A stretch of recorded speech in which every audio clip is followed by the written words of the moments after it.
नमस्कार दोस्तों क्या आपने सोचा है कि सरकार को कैसे पता चलता है कि आपने कितना कमाया है? आपने अपने बैंक से कितना जमा किया, कितना निकाला, यहाँ तक कि आपने अपने क्रेडिट कार्ड से कितने की शॉपिंग की, कौन सा फर्नीचर खरीदा, कितना अचार बेचा, सब ट्रैक होता है। हाँ, आपने सही सुना, सब ट्रैक होता है। आज की वीडियो आंख खोल देने वाला है, क्योंकि आज हम बात करेंगे गवर्नमेंट की वे हिडन सीक्रेट, जिन्हें जानने के बाद आप कहेंगे अरे ये तो हमको पता ही नहीं था। कैसे जीएसटी ने असंगठित व्यापार को कंट्रोल किया, अनऑर्गेनाइज सेक्टर पे किस प्रकार जीएसटी ने कंट्रोल किया।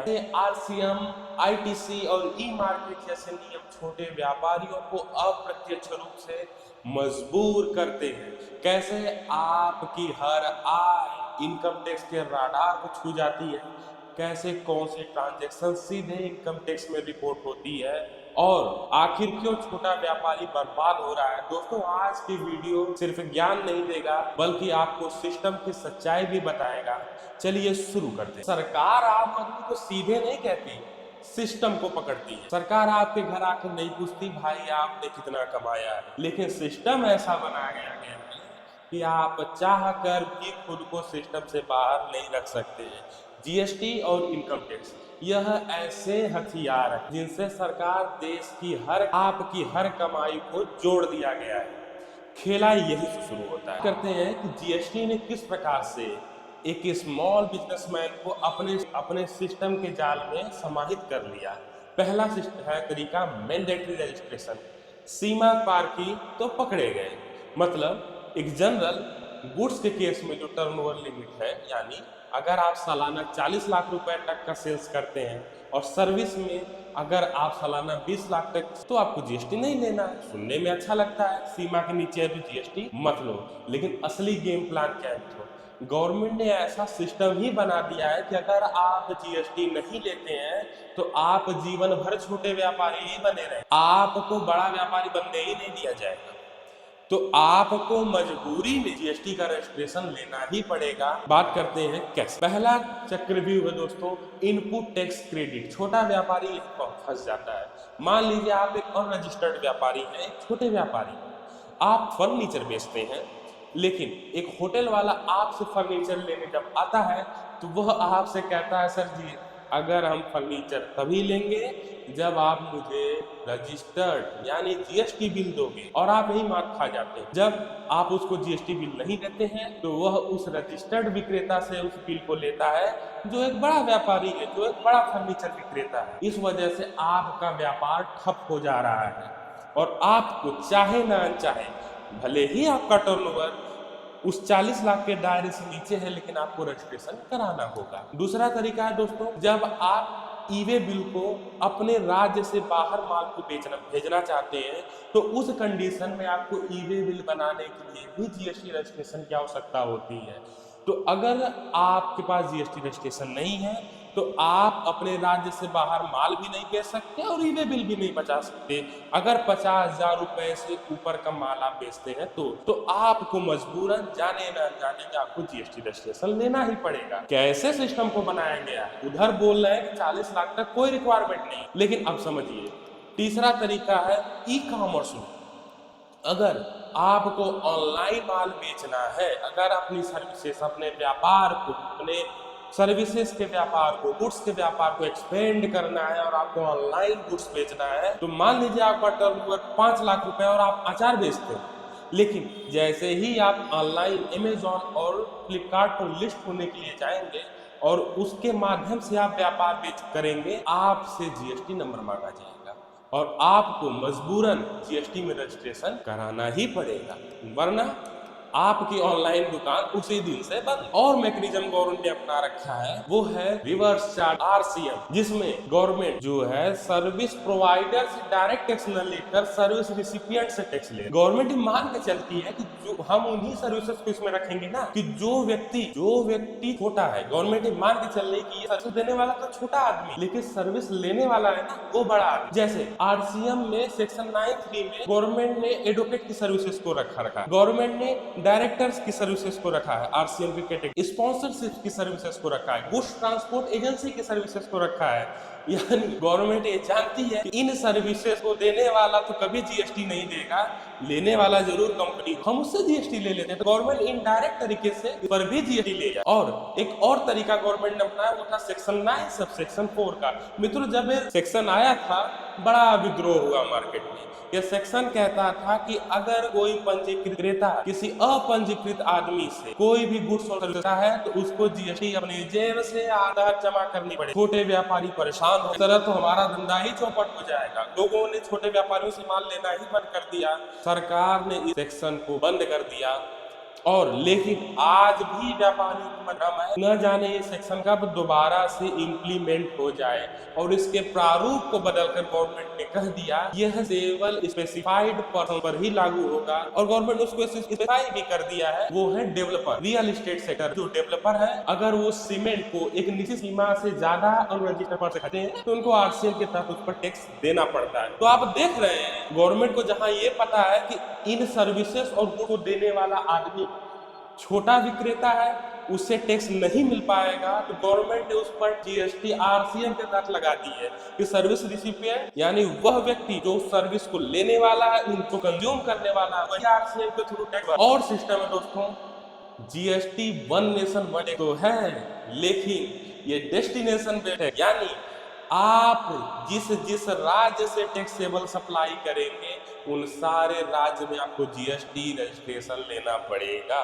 एक एग्जांपल से समझिए दोस्तों, अगर आपको पैन इंडिया लेवल पे अपनी टैक्सेबल सर्विसेज को हर एक राज्य से सप्लाई करनी है, उस केस में दोस्तों 28 राज्य 8 यूनियन टेरिटरी सबको जीएसटी में रजिस्ट्रेशन लेना पड़ेगा। यानी आपको 36 रजिस्ट्रेशन लेना पड़ेगा। और रिटर्न की बात करें तो रिटर्न हर महीने 2 रिटर्न फाइल करने होते हैं। अगर आप स्कीम में जीएसटीआर 1 और जीएसटीआर 2 तो आपके पास 6 सेशन है, तो आपको हर महीने 72 रिटर्न भारत सरकार को फाइल करने पड़े। और पूरे सालाना अगर बात करें दोस्तों, अगर हम सालाना बात करें तो आपको 864 रिटर्न पूरे साल में फाइल पड़े। और अगर इसमें एनुअल रिटर्न को भी इंक्लूड कर दें तो 72 रिटर्न और रख ली, यानी 936 साल फाइल करने पड़े। तो मित्रों एक बात बताइए, एक छोटा व्यापारी या एक मिडिल क्लास पर्सन ही अगर चाहे तो वो किस प्रकार से अपने व्यापार को सरल बना सकता है, वो किस प्रकार से अपने व्यापार को सरल बना सकता है।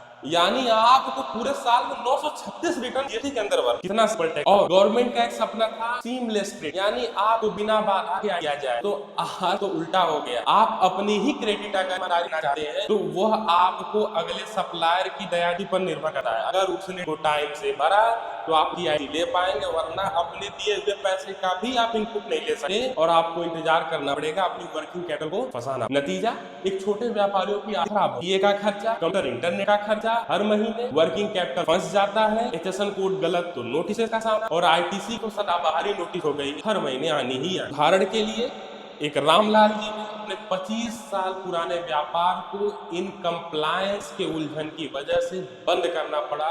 अब वह उसी कपड़ा फैक्ट्री में जाकर नौकरी कर। यह सिर्फ एक रामलाल की कहानी, ये न जाने कितने छोटे व्यापारियों की कहानी जिन्होंने कंप्लायंस बर्डन में आकर अपने व्यापार को नहीं संभाल पाए, क्योंकि कहीं न कहीं ये इनडायरेक्ट तरीके से ना फोर्सफुली आपको रजिस्ट्रेशन कंप्लायंस के लिए मजबूर करता है, जिससे अनऑर्गेनाइज सेक्टर जिस पे हमारे देश की 80% जनसंख्या रोजगार के लिए निर्भर थी, उसको भी गवर्नमेंट ने ऑर्गेनाइज करने के प्रयास में उनको भी बंद करवा दिया, जिससे वो लोग बेरोजगार होते जा रहे हैं। गवर्नमेंट का रेवेन्यू तो बढ़ा, लेकिन एक छोटा व्यापारी, आज आप देखते होंगे मित्रों, सब्जी वाले, चाट फुल्की वाले को जीएसटी की नोटिस आ रही, क्यों? UPI system. पहले ये काम नगद में होता था, कभी नहीं पता चलता था।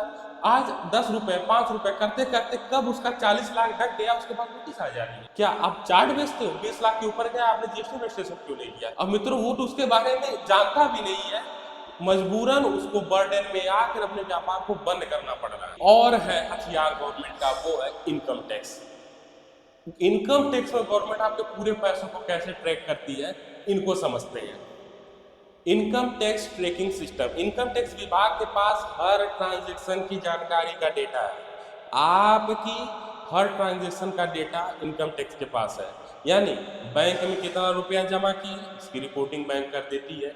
म्यूचुअल फंड कंपनी द्वारा आपको कितना डिविडेंड मिला, आपने कौन सा शेयर कब खरीदा कब बेचा, इसकी रिपोर्टिंग एनुअल इंफॉर्मेशन स्टेटमेंट के माध्यम से गवर्नमेंट के पास है। शेयर ब्रोकर आपका स्टेटमेंट दे देते हैं। प्रॉपर्टी रजिस्ट्रार के माध्यम से आपका ट्रांजेक्शन ट्रेस कर लिया जाता है। क्रेडिट कार्ड कंपनियों के माध्यम से भी आपका ट्रांजैक्शन ट्रेस कर जाता है। यानी चलो देखते हैं कौन कौन सी ट्रांजैक्शन ट्रैक होती है। पहला मित्रों, अगर आप सेविंग अकाउंट 10 लाख रुपए से अधिक जमा करते हैं, यानी अगर आप 10 लाख रुपए से अलग की अगर एफडी कराते हैं तो उसकी रिपोर्टिंग बैंक द्वारा इनकम टैक्स को कर दी जाती है। अगर आप करेंट अकाउंट 50 लाख रुपए से ऊपर का कैश जमा करते हैं तो उसकी रिपोर्टिंग इनकम टैक्स डिपार्टमेंट को कर दी जाती है। अगर आप अपने बैंक से अगर आपका आईटीआर नहीं फाइल है तो उस केस में अगर आप 20 लाख रुपए से ऊपर भी अगर कैश विड्रॉल करते हैं ना तो उसकी रिपोर्टिंग गवर्नमेंट के पास है। और अगर आपका रिटर्न फाइल हो रहा है टाइमली तो 1 करोड़ की लिमिट के बाद आपका 1% टीडीएस 194N के अंतर्गत काट दिया जाता है। अगर आप क्रेडिट कार्ड का बिल 1 लाख रुपए से ज्यादा कैश में जमा करते हैं उसकी रिपोर्टिंग गवर्नमेंट को कर दी जाती है। और अगर आप ऑनलाइन भी 10 लाख रुपए से अधिक का अगर क्रेडिट कार्ड का बिल भरते हैं तो उसकी रिपोर्टिंग भी गवर्नमेंट को कर दी जाती है। अगर आप कोई भी प्रॉपर्टी 50 लाख रुपए से ऊपर खरीदते हैं उसकी रिपोर्टिंग भी ठीक है गवर्नमेंट को कोर्ट हो जाती है। फॉरेन एक्सचेंज अगर आप कराते हैं, किसी भी प्रकार की विदेशी मुद्रा को आप भारतीय रुपए में कन्वर्ट कराते हैं, उसकी रिपोर्टिंग अथॉरिटीज के द्वारा आपके पैन पर कर दी जाती है। यानी म्यूचुअल फंड्स की रिपोर्टिंग उस अथॉरिटी के द्वारा आपके पैन पर कर दी जाती है। इस प्रकार से गवर्नमेंट ने एक सिस्टम बना दिया है कि आप अगर कोई चीज खर्च करते हैं और एक तय सीमा से ऊपर खर्च किया, अगर आपको कोई इनकम आई तो वो सारी इनकम को गवर्नमेंट ट्रेस कर रही है और वो आपके एनुअल इंफॉर्मेशन स्टेटमेंट में आती है। और अगर आप आईटीआर नहीं भरते हैं तो उसके बदौलत नोटिस का भी सामना करना पड़ता है। दूसरा सिस्टम है मित्रों TDS, tax deduction at sources, यानी जहां आपकी इनकम उत्पन्न हुई वही टीडीएस का। यानी इससे 2 फायदा होगा। पहला, गवर्नमेंट को एडवांस टैक्स के रूप में कुछ पैसा मिल गया। दूसरा, आपकी इनकम रिपोर्ट हो गई। गवर्नमेंट ने कहा कि जहां इनकी इनकम उत्पन्न होती है वही टीडीएस काट दो। तो जब ये अपना रिटर्न भरेगा तो वहां से हम इसका मैच करा देंगे कि क्या इसको जो उसने रुपया दिया और जो ये पैसा बता रहा दोनों में डिफरेंस तो नहीं है। देखते हैं कैसे ये कार्य को कर। पहला है सेक्शन 192 टीडीएस ऑन सैलरी, हर महीने कटता है। हर एक सैलरी इंडिविजुअल इससे वाकिफ होगा। अगर वो किसी कंपनियों में अगर टैक्सेबल सीमा से ऊपर सैलरी प्राप्त करते हैं तो उनकी टीडीएस काट कर उनका एम्प्लॉयर भारत सरकार को जमा कर देता है। दूसरा है सेक्शन 194A जो कि बड़ा कॉमन है, यानी अगर आपको एफडी से इंटरेस्ट मिलता है तो आपके केस में सीनियर सिटीजन नहीं हो 50,000 रुपए के ऊपर के इंटरेस्ट 10% का टीडीएस बैंक काट कर जमा कर देगी। और आजकल मित्रों देखने को तो ये भी मिलता है कि आपका टीडीएस भले से ना कटे लेकिन अथॉरिटियां 1 रुपए की भी इनकम होती है अगर इंटरेस्ट की, चाहे वो सेविंग बैंक से हो चाहे एफडी से, वो जाके रिपोर्ट कर ही देते हैं और वो आपके एआईएस में आता ही आता है। एक कॉमन सेक्शन है कॉन्ट्रेक्चुअल पेमेंट का सेक्शन, यानी अमूमन जो भी छोटे मोटे कार्य आप करते हैं जो कि आज एम्प्लॉयमेंट में आप नहीं करते, तो अगर आपकी बिल 30,000 रुपए से ऊपर की बनी तो एक नॉन इंडिविजुअल कॉर्पोरेट एंटिटी, एक समान इंडिविजुअल के केस में 1% का टीडीएस काट दिया जाता है। कमीशन अगर आपको मिलता है, अगर वो कमीशन 15,000 से ऊपर का होता है तो उस पर 5% का टीडीएस काट के जमा कर दिया जाता है। अगर आप कोई प्रॉपर्टी बाय करते हैं तो आपको वो सेलर जो पैसा देगा वो 1% जैसा अगर 50 लाख रुपए के ऊपर प्रॉपर्टी बाय करते हैं तो काट दिया जाता है। एक सेक्शन है सेक्शन 194 है, यानी आपको कैश विड्रॉल करने पर भी टीडीएस काट दिया जाता है। यानी अगर आपने आईटीआर फाइल नहीं किया है तो 20 लाख रुपए के ऊपर आपका 2% टीडीएस कटता है और 1 करोड़ के ऊपर आपका 5% जो भी आप कैश विड्रॉल करते हैं उस पर टीडीएस काट दिया जाता है। दोस्तों, सरकार सीधे नहीं कहती है जीएसटी लो, आईटीआर भरो, बैंक ट्रांजैक्शन मत करो, कैश मत निकालो, लेकिन सिस्टम ऐसा बना दिया गया आप चाह कर भी बच नहीं सकते। जीएसटी की प्रणाली ने छोटे व्यापारियों को इनडायरेक्ट तरीके से कैद कर रखा है। इनकम टैक्स के प्रोविजन ने हर एक आय को ट्रेस कर लिया। बैंक के नियम को कैश को सीमित कर दिया गया है।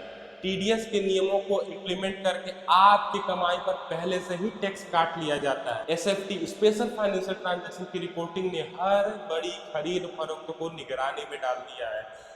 अब इस खेला को कहते हैं digital surveillance of income, financial tracking system और indirect binding of common people. इस सिस्टम की दोस्तों यह वीडियो इस सिस्टम की सच्चाई है। यह वीडियो इस पूरे सिस्टम की सच्चाई को उजागर करता है।